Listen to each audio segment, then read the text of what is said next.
Hi everyone. Now in this video we are going to see about the determinants of effective capacity and determining capacity requirements. So in this module capacity and location planning, so already we have discussed about what is the capacity plan and how to calculate a capacity and what is the need of a capacity planning. Okay, right. So capacity planning is a must for future demand, to satisfy the future demand. What is our capacity to produce the demand and what we can do when the capacity is increases or when the capacity is less when compared to the demand. So there are some important things, strategies to be followed, we have already seen in the last videos, right? So now what are the determinants of effective capacity? So already we have seen what are the capacities, different types of capacity, also different terms of capacity. One is design capacity, so effective capacity or system capacity, and actual capacity, right? So in effective capacity, there is the when we are considering the number of hours, also working hours, and the machine how it is functioning, all the things we are considering, right? So now some major factors that is having effect on this capacity, effective capacity. You are seeing what are the determinants, right? One is the facilities. Okay, first one, facility in the sense the factory location where it is, and what are the facilities we are having, the workers point of view. So if the workers are getting satisfied with the facilities what we have provided, then obviously we will get the capacity, that is the production capacity will be more by the operator. Why means, suppose the area where we are working is capable of having a very that is a environmental problem. If the workers working under a dark area where is a poor lighting system, then he may produce less than the worker where he is working with a bright light ventilation systems.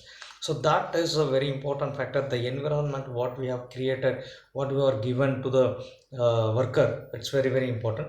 The location where it is located, the area how it is, hazardness, the temperature, the what is it, the environmental condition, and all these facilities as a have a major role in deciding the workers capability of producing, right? So that is one thing in the facility what we are providing. And the product and service factors. Okay, so the product and service factors, if you take the similarity of the products, if the same kind of product if you are producing, okay, normally since it's a repetitive work and we will have a good specialized employer, and they will produce more numbers. If there is a different variety of components when we are once we are producing in the same machine or same facility, there is a delay in the process. So the capacity, that is the number of output what we were coming, we were making, will be a lesser one. Suppose in case of, if you have a example of restaurants, so where the restaurant is producing one or two items, or we will immediately get when we order, after ordering within 5 to 10 minutes you will get it, because only less number of varieties they are producing. But if you go for a bigger restaurants and five-star hotels, like their number of varieties, or they are producing more number of varieties, so according to the customer order, they will produce and give, so it will take more time for it. So the product and service factor is similarity of the products, it will make more production, so the capacity maybe increases, we can show that it will be more getting produced more. And the process factor is how we are doing the process, the methodology how we are doing. And if there is any problem with the when we are doing the quality issue, if it comes the reworks or rejections, then totally this is getting time is getting wasted, and the rework will take again, it has to take place. Then the productivity, the capacity of this facility will be less, right? So and the quality based, that's what we say. Next is human factors.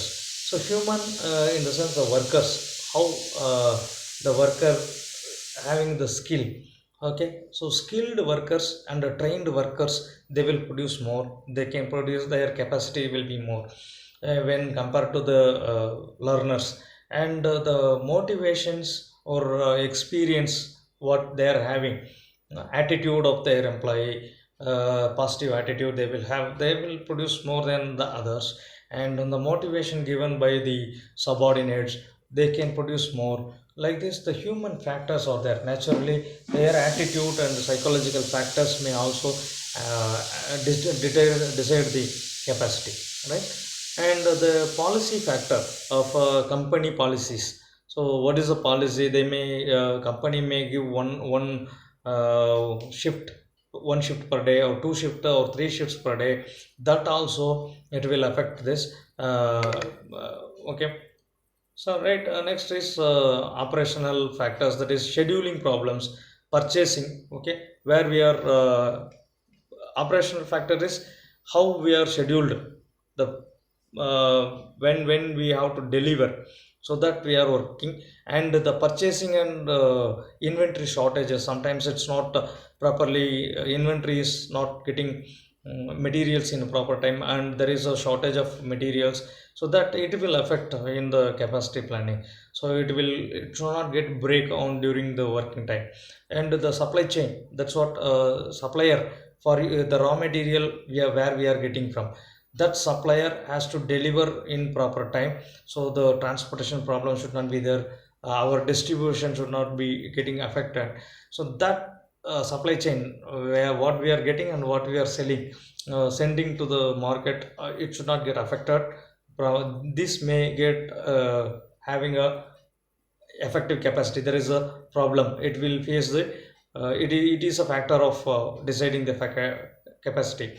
And apart from that, government agencies, the what is the ISO organizations or pollution control board, they may give some restrictions, so they may find standards, they may put some for rules to follow. There we are going to get struggle over that, and the documentation works, all the things, it will make delay your process, so that their capacity is going to be affected, right? So these are all the determinants. And the determining capacity requirement, what and all we have to see is the forecasting capacity and capacity cushions, strategic implications, all three are there.